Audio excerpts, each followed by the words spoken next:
The mountain resort's elegant facade disappeared behind sheets of unexpected rain as Sarah hurried back from the conference center.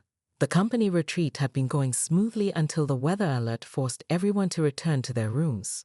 In her past life, she'd never attended this retreat, too busy planning her wedding to James. Now, she found herself caught in a moment that existed entirely outside her foreknowledge. A flash of lightning illuminated a familiar figure ahead, struggling with an armful of presentation materials. James's normally impeccable suit was soaked, his hair plastered to his forehead. Another crack of thunder, and suddenly they were both running for the nearest shelter, a small gazebo overlooking the resort's lake. "Well, this is unfortunate timing," James said, setting down his dripping materials. Water dripped from his collar as he tried unsuccessfully to salvage some of the papers. The practiced charm was gone from his voice, replaced by genuine resignation. 3 months of therapy worksheets, he explained, holding up the soggy pages. "Dr. Harrison asked me to review them before our next session." He laughed softly, but it held a note of raw honesty she'd never heard before. "The universe has a sense of humor, doesn't it? I finally start doing the work, and it literally gets washed away." Sarah watched him, struck by the absence of his usual facades. "You can request new copies," she offered. "It's not about the papers." He turned to face the rain, his profile illuminated by another flash of lightning. "My father was like me, you know, a collector of admirers. He had this way of making my mother feel like the most important person in the world, right until the moment he found someone more interesting." The rain drummed against the gazebo's roof, creating a cocoon of sound around them. Sarah remained silent, recognizing the weight of the moment. "I watched her chase his attention for 20 years, James continued, his voice barely audible above the storm.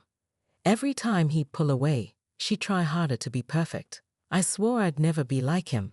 But he turned back to Sarah, his eyes holding a pain she'd never seen before. "I became him so completely that I didn't even recognize it until I lost the one person who saw through me from the beginning." "You never lost me, James," Sarah said quietly. "You never had me.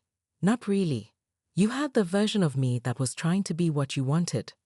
And now we're both finally being real people." The silence stretched between them, filled with the sound of rain and unspoken words. Sarah's phone buzzed. A message from Marcus about their dinner plans for tomorrow. She saw James notice, but was struck by his reaction. Instead of the possessive flash she would have expected from the old James, she saw acceptance, tinged with regret. "I hope he knows how lucky he is," James said softly. "Not because he has your attention, but because he has the chance to know the real you from the start." As they watched the storm together, Sarah felt the strange peace of a moment that belonged purely to this timeline, untouched by her past life's memories, unmarred by old patterns. It was, she realized, the first time they'd ever been truly honest with each other. 1 year after her rebirth, Sarah stood at the window of her new corner office at Morgan and Reed, watching the city lights flicker on at dusk. The view was different from the one in her past life, both literally and metaphorically. Her desk held a framed photo of her with Lisa and the women's shelter team, celebrating their successful fundraising campaign. Next to it sat a small potted succulent, a gift from Marcus on their 3rd date. A knock at her door drew her attention. Jane stood there, holding a familiar file, the Henderson account that had started everything a year ago. "They want to expand the campaign," he said, stepping into her office. "The board specifically requested you to lead it." He placed the file on her desk, and she noticed the absence of his old territorial stance. Instead, there was a quiet professionalism that suited him better than his former charm ever had. "I'd like you on the team," Sarah replied, watching his reaction carefully. "Your insight into brand storytelling could be valuable." A year ago, he would have seized this as an opportunity to reassert control. Now, he considered her words thoughtfully. "I'd be happy to contribute, but it's your vision, Sarah. It always was." The setting sun cast long shadows across her office as they discussed the project. Their conversation was interrupted by a text message. Marcus, confirming their dinner plans. Sarah saw James notice her small smile as she replied. "He's good for you, James said quietly. I see how you light up around him. It's different from. He paused, choosing his words carefully. It's different from how you used to be around me. More real. We're all more real now, Sarah observed, thinking of how far they'd both come. James had become one of the firm's most respected mentors, his genuine insights replacing his old manipulative charm. She had built a life rich with meaningful friendships, professional acclaim, and a relationship based on mutual respect rather than desperate pursuit. Dr. Harrison says I'm ready to start dating again, James mentioned, arranging the project papers with careful precision. But I'm taking it slow, learning to be comfortable with being alone first. Sarah studied him, the clear eyes, the absence of performative confidence, the genuine peace that had replaced his restless charm. You've done good work, James. We both have, he replied, heading toward the door. He paused in the doorway, turning back with a slight smile. You know, sometimes I wonder if you've always been this wise, and I was just too self-absorbed to notice. Sarah thought of her past life, of the lessons learned, and the wisdom earned through pain. Wisdom comes from living, she said simply, and from choosing to learn from it. As she gathered her things to meet Marcus for dinner, Sarah reflected on the strange gift of her second chance. She hadn't just avoided her past mistakes. She'd created space for new possibilities, for genuine growth, for real connections. The woman she'd become wasn't defined by avoiding James's love, or even by finding new love with Marcus. She was defined by the wisdom to know that true love, whether romantic or platonic, could only exist in the space between authentic selves. The city lights twinkled below as she left the office, stepping confidently into a future that was entirely her own to shape. The conference room buzzed with nervous energy as Sarah arranged her presentation materials with steady hands. 10 years of future memories had given her an edge she intended to use. She caught James's reflection in the glass wall. He was leaning against the doorframe, watching her with that familiar half-smile that had once made her knees weak. Need any help with the setup? He asked, sauntering into the room 15 minutes before the client was due. In her past life, she had gratefully accepted, allowing him to take control of her laptop and subsequently, partial credit for her ideas. The memory made her jaw tighten. I've got it covered, thanks, Sarah replied, her voice cool and professional. She noted the slight raise of his eyebrows, the first crack in his usual composed demeanor. In the corner of her eye, she saw Lisa trying to hide a smile behind her coffee cup. The Henderson team filed in, led by their notoriously difficult CEO, Victoria Henderson. Sarah's past self had stumbled through this presentation, distracted by James's presence and intimidated by Victoria's sharp questions. But this Sarah stood tall, her voice clear and confident as she launched into her pitch. The future of luxury marketing isn't about selling products, she began, watching Victoria's eyes sharpen with interest. It's about selling transformations. She unveiled her comprehensive digital strategy, one that had taken her original timeline 3 years to develop. The room fell silent, absorbed in her vision. When Victoria began her rapid-fire questions, Sarah was ready. Each answer was backed by solid research and innovative thinking. She could see James shifting in his peripheral vision, his usual strategy of smooth interjections finding no purchase in her flawless delivery. Then came the moment she'd been waiting for. James leaned forward, that practiced smile in place. Actually, Sarah and I were discussing this approach last week. We thought, I have the initial concept documents here. Sarah interrupted smoothly, sliding copies across the table. Dated and time-stamped from my weekend research session. I believe in giving credit where it's due, James. Her smile was professional, but her eyes held his, unwavering. The silence in the room was deafening. Victoria Henderson's lips curved into an appreciative smirk as she watched the interaction. James's face flushed, an expression Sarah had never seen in either timeline. After the meeting, congratulations poured in. Victoria personally requested Sarah to lead the account, a position that had originally gone to James. As Sarah packed up her materials, she overheard James in the hallway, questioning Lisa.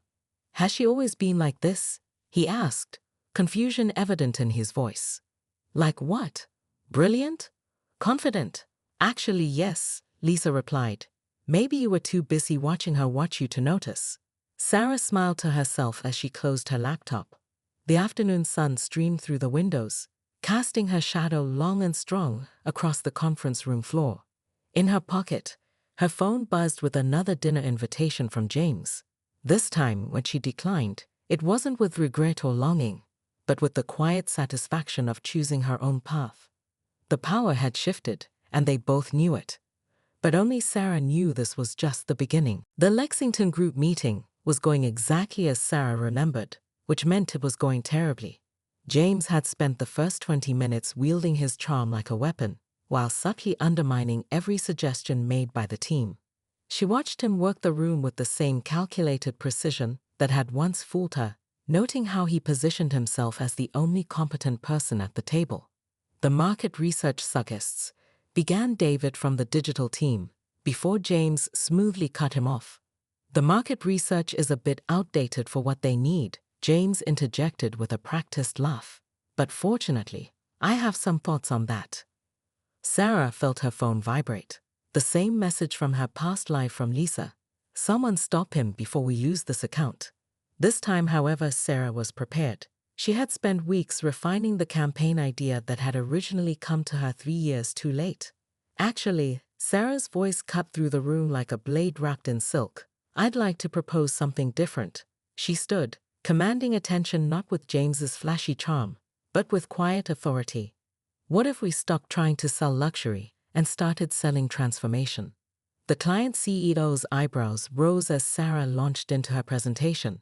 She unveiled a revolutionary campaign that merged digital storytelling with real-world experience, something that wouldn't even become industry standard for another 5 years.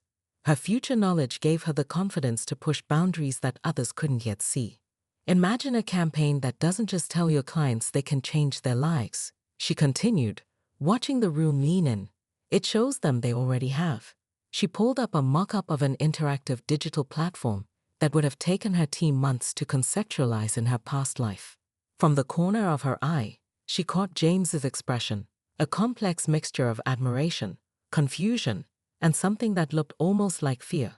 He tried twice to redirect the conversation back to his ideas, but each attempt fell flat against the gravitational pull of Sarah's vision.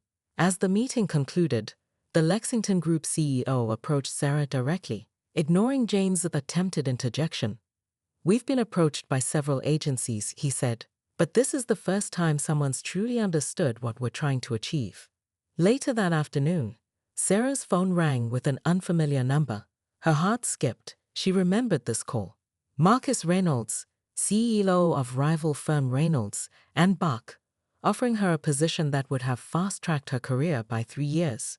In her past life, she had declined, unwilling to leave the orbit of James' attention. Sarah Chen. Marcus's voice was just as she remembered. Your presentation today made quite an impression. I'd like to discuss an opportunity with you. This time, as she answered, she caught James hovering near her office door, his face taut with barely concealed concern. He had always been skilled at recognizing when something was slipping from his grasp. Sarah smiled, knowing that for once, he was absolutely right to worry. I'd love to hear more, Marcus, she said clearly, watching James's reflection in her office window. When would you like to meet? Sarah Chen's eyes snapped open at precisely 6:30 a.m., her heart pounding against her ribs. The familiar ivory ceiling of her old apartment greeted her, a sight she hadn't seen in nearly a decade. Her trembling fingers reached for her face, expecting to find the fine lines that had begun to appear in her mid-30s, but instead met smooth, taut skin. Impossible, she whispered, stumbling to the bathroom mirror.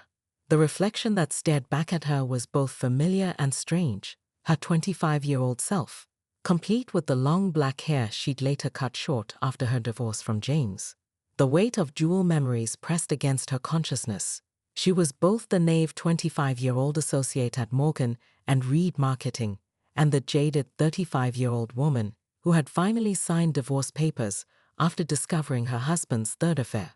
Her phone buzzed on the marble countertop, the sound making her jump. The date displayed made her breath catch. March 15, 2015, the day of the Henderson pitch. the presentation that had first caught James Morgan's attention. More importantly, it was the day she had first fallen for his carefully crafted charm. A text message notification appeared. "Good luck today. Dinner tonight? James." Sarah gripped the edge of the sink, memories washing over her like a tidal wave. In her past life, this message had sent her heart racing. She had spent hours analyzing those 4 words with her best friend Lisa, convinced it was the start of something magical. Now, she could see it for what it was. The beginning of James's calculated pursuit, the first move in his game of conquest. She looked down at her hands, remembering how they had shaken 10 years later while holding photographs of James with his latest mistress. The same hands that had signed away 3 years of marriage, that had packed up their shared apartment, that had finally learned to hold their own weight without reaching for someone else's support. Her phone buzzed again. "Lisa. Girl, you're going to kill it today.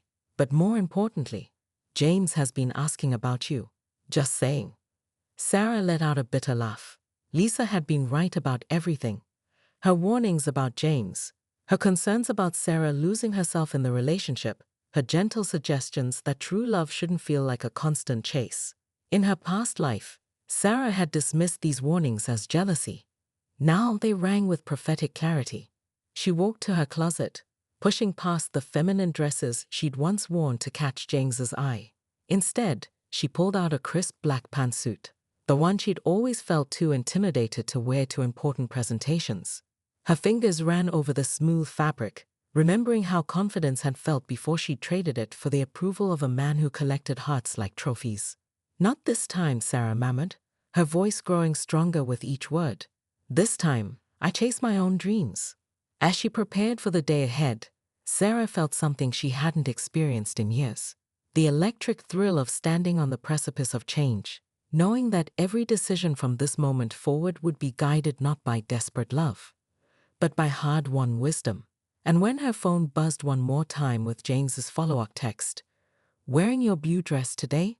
It's your lucky color, right?" Sarah simply smiled and left it unanswered. The game was different now. And this time, she wasn't playing to win his heart. She was playing to keep her own. Sarah's morning routine was interrupted by the unmistakable aroma of her favorite coffee, a small batch Ethiopian roast from an obscure cafe across town. There it sat on her desk, a perfectly prepared cup, still steaming, with a handwritten note in James's precise handwriting. "Heard you mention this place to Lisa last week. Thought you might need a Monday boost." She picked up the cup, remembering how in her past life, such gestures had sent her heart racing. Now, she noted the calculated timing. James had to have left his house at least an hour early to make this happen. The old Sarah would have seen romance. The new Sarah saw strategy. "That's the 3rd coffee this week," Lisa observed, leaning against Sarah's doorframe. "And I definitely didn't tell him about your favorite cafe." Sarah smiled, sliding the cup into her recycling bin, still full. "He's been asking the intern to track my coffee runs." The elevator doors opened just then, revealing James in what Sarah recognized as his casual power pose. Sleeves rolled up, tie slightly loosened, portfolio tucked casually under one arm. The same look that had once featured in her daydreams now struck her as carefully orchestrated. "Sarah," he called out, quickening his pace to catch up with her. "I volunteered us for the Women's Shelter Project. Pro bono work, thought it might interest you." In her past life, this moment had never happened. James had actually mocked her interest in pro bono work, calling it a waste of billable hours. She studied his face, noting the genuine discomfort behind his practiced smile. This was new territory for him. "That's thoughtful, James," she replied carefully, "but I've already assembled a team." She watched him process the rejection, fascination mingling with her detachment. "Though we could use some senior input on the financial planning side. I believe David has experience in that area." James's jaw tightened at the mention of David, the colleague he'd so often undermined. "I was hoping we could work together directly, like we used to." "We've never worked together directly," Sarah pointed out, her voice gentle but firm. "You've worked adjacent to me, certainly, sometimes taking credit for my work, but never with me." The words hung in the air between them, sharp with truth. Around them, the office had gone quietly still, colleagues pretending not to listen while absorbing every word. "I've changed," James said quietly, an unfamiliar note of genuine emotion in his voice. Sarah looked at him then, really looked at him. In her past life, she had spent years learning the topography of his face, but she'd never seen this expression before, uncertainty mixed with something that looked almost like fear. "That's good," she replied, gathering her files for her next meeting. "Change is healthy. But you're changing for yourself, James, not for me. Remember that." As she walked away, she heard the whispers begin. The office drummer mill would be working overtime today, but for once she didn't mind. Let them talk. The story they were witnessing was nothing like the one they expected, and that was exactly how Sarah wanted it. Sarah sat across from Marcus Chen, the new client from Reynolds and Buck, trying to ignore the flutter in her stomach that had nothing to do with business. His warm brown eyes crinkled at the corners as he reviewed her proposal, and she found herself noticing how his hands moved expressively as he spoke about market trends. "This is brilliant work, Sarah," he said, closing the portfolio. "Would you consider discussing it further over dinner?" The invitation caught her off guard. In her past life, she'd been so consumed with James that she'd missed countless opportunities for genuine connection. Marcus was everything James hadn't been: straightforward, quietly confident, and genuinely interested in her ideas, rather than how they could benefit him. "I'd like that," she heard herself say, surprising herself with how natural it felt. Back at the office, she found an unusual scene unfolding. James was in the break room, surrounded by junior associates, patiently explaining the template correction that had saved the Callahan account. The old James would have taken full credit. This one was openly acknowledging mistakes and teaching others how to avoid them. The real breakthrough came from Sarah. She heard him say as she passed, "She showed me how important it is to question our basic assumptions." Lisa cornered her by the coffee machine. "Okay, what did you do to him?" "He apologized to David this morning." "Actually apologized." David nearly fainted. Sarah watched James through the glass walls, remembering how in her past life, his charm had always been a performance. Now, she observed something different: genuine engagement, active listening, and most surprisingly, humility.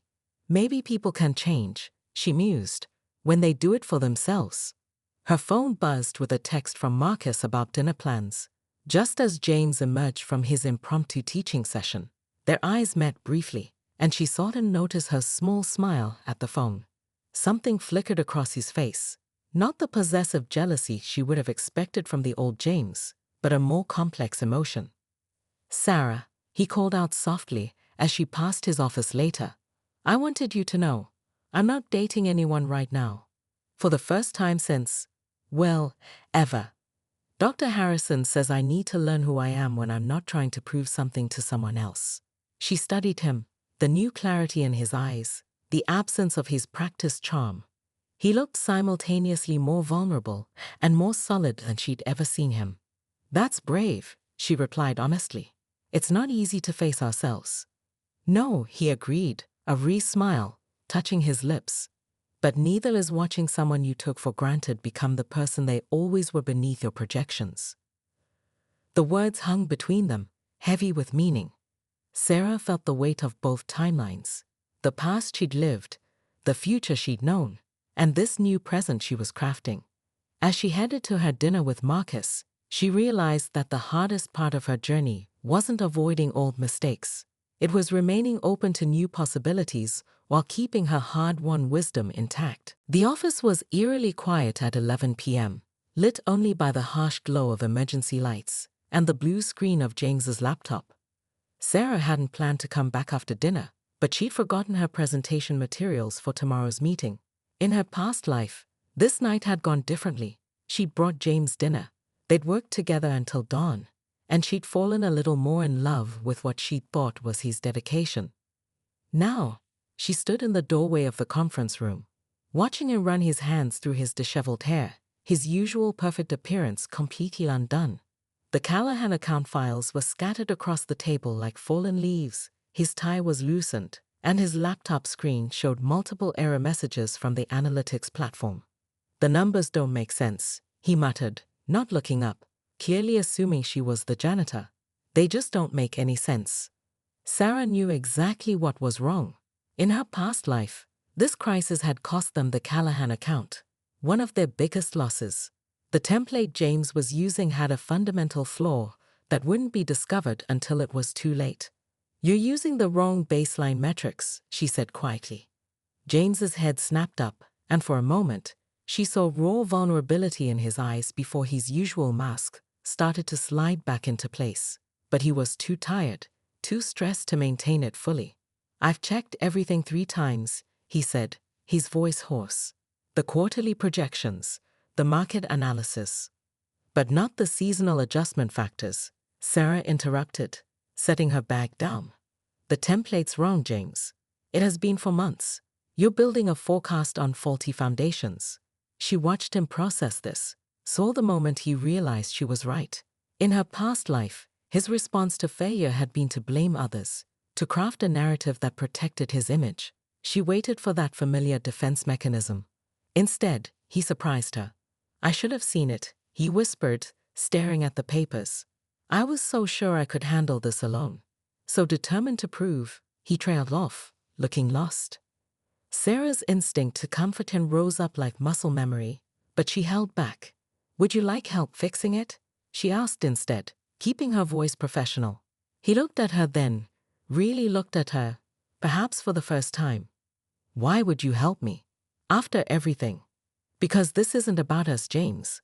It's about 40 people whose jobs depend on this account." She moved to the laptop, maintaining careful distance. "I can show you where the template needs correction." For 3 hours, they worked in near silence, rebuilding the analysis from the ground up. She noticed how he took notes meticulously, asked questions without defensive pride, and actually listened to her explanations. Around 2 a.m., as the final numbers fell into place, he spoke again. "I'm starting therapy next week," he said abruptly, still staring at the screen. I've been thinking about patterns. In my life, in how I treat people." He swallowed hard. "I don't like what I've realized." Sarah felt the weight of both timelines pressing against her chest. "That's a good first step," she said finally, gathering her things to leave.